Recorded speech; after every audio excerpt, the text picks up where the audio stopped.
Donc, cette vidéo-là va parler sur les différents types d'événements. Donc, on a des événements qui peuvent être des événements complémentaires. Des événements complémentaires, en fait, c'est lorsque les deux événements ne peuvent pas se produire en même temps et qu'ensemble, les deux donnent l'univers des résultats possibles. Comme par exemple, si on cherchait, dans le fond, les nombres pairs et les nombres impairs, les deux peuvent pas se produire en même temps. Donc, vous pouvez pas avoir des nombres qui sont pairs et impairs en même temps. Mais, dans le fond, quand tu les mets ensemble, les nombres pairs et les nombres impairs, ça donne tous les nombres qui existent. Donc, ça, c'est deux événements qui seraient complémentaires. Un autre exemple, si vous pigez dans des jeux de cartes, dans le fond, vous avez deux événements, piger une carte rouge ou piger une carte noire. Vous ne pouvez pas piger une carte qui est à la fois rouge et noire en même temps. Donc, c'est deux événements qui ne peuvent pas se produire en même temps. Et si on prend toutes les cartes rouges et toutes les cartes noires et qu'on les met ensemble, ça donne, dans le fond, toutes les 52 cartes du paquet. Ensuite, lorsque vous avez un événement qui est élémentaire, un événement élémentaire, c'est que dans les résultats possibles, il y en a juste un. Donc, par exemple, si vous lancez un dé à 6 faces, la probabilité d'avoir un nombre supérieur à 5, bien, c'est un événement élémentaire parce qu'il y a juste le 6, le nombre 6 qui fonctionne. Donc, il y a un résultat possible. Donc, ça, c'est un événement élémentaire. Ensuite, il y a les événements qui peuvent être compatibles. Donc, deux événements qui sont compatibles, c'est deux événements qui ont au moins un élément en commun. Donc, ça veut dire que dans l'intersection des deux événements, dans le milieu, où est-ce que les deux ensembles se touchent, il va y avoir quelque chose là, dans le centre, où est-ce que les deux événements se touchent. Pour être capable de trouver la probabilité de A ou B lorsque les événements sont compatibles, vous devez prendre la probabilité d'avoir A et ensuite on ajoute la probabilité de B, sauf que vu qu'il y a des choses dans le milieu, dans l'intersection entre les deux ensembles, ça veut dire qu'on doit l'enlever le milieu, donc enlever les événements qui sont dans le milieu parce qu'on les a répétés deux fois. Donc dans l'exemple que vous avez, vous faites, dans le fond, votre diagramme de Venn avec le symbole d'oméga. Vous avez encore l'événement A et l'événement B. Et dans l'intersection entre les deux événements, donc vous avez les nombres 2, 4 et 6. Pourquoi? Parce que c'est dans le fond, les nombres qui sont pairs et qui sont inférieurs à 7. Ensuite, dans l'ensemble A, donc, on va retrouver les autres nombres pairs, mais qui sont supérieurs à 7, donc il restait le 8 et le 10. Et dans l'événement seulement B, on a les nombres qui sont impairs et inférieurs à 7, donc 1, 3 et 5. Donc, il reste deux nombres à l'extérieur de nos ensembles, donc on a le 9 et le 7.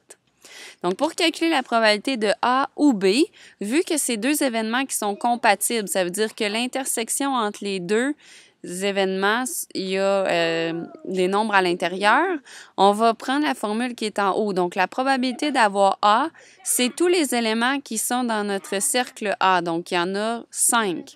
Donc, 5 sur 10. Le 8, le 10, le 2, le 4 et le 6. Ensuite, on ajoute les éléments qui sont dans le cercle B.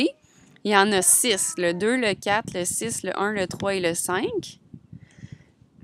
Et ensuite, vu que le 2, le 4 et le 6, on les a répétés à la fois dans A et à la fois dans B, on va enlever les éléments qui sont dans le milieu. Donc, il y en a 3 sur 10. Donc, si on fait ce calcul-là, 5 plus 6, ça fait 11. 11 moins 3, ça donne 8 dixièmes. Et 8 dixièmes, on est capable de réduire, ça nous donne 4 cinquièmes. Maintenant, pour les événements qui sont incompatibles, c'est deux événements qui ne peuvent pas se produire en même temps, finalement. Okay? Donc, dans le cercle du milieu, il y a un ensemble vide. Il n'y a rien là. Donc, pour trouver la probabilité d'avoir A ou B, vous devez prendre la probabilité de A plus la probabilité de B, tout simplement. Donc, dans l'exemple, donc vous avez un dé à 6 faces et l'événement A, c'est d'avoir un nombre pair et l'événement B, d'avoir un nombre impair. Donc, c'est certain que ces deux événements-là ne peuvent pas se produire en même temps.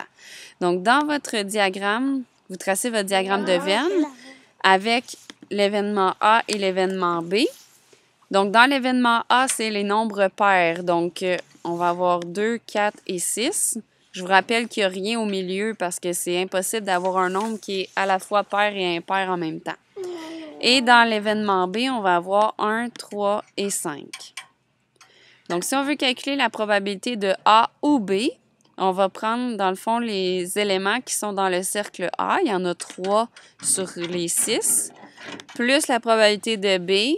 Donc, il y en a 3 également sur 6, ce qui fait un total de 6 sur 6, donc un entier.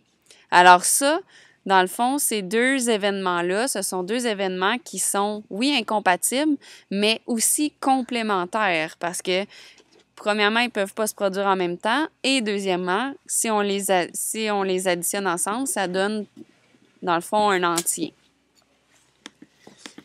Ensuite, on a des événements qui peuvent être dépendants. Deux événements qui sont dépendants, c'est que la probabilité d'avoir le premier événement influence la probabilité du deuxième.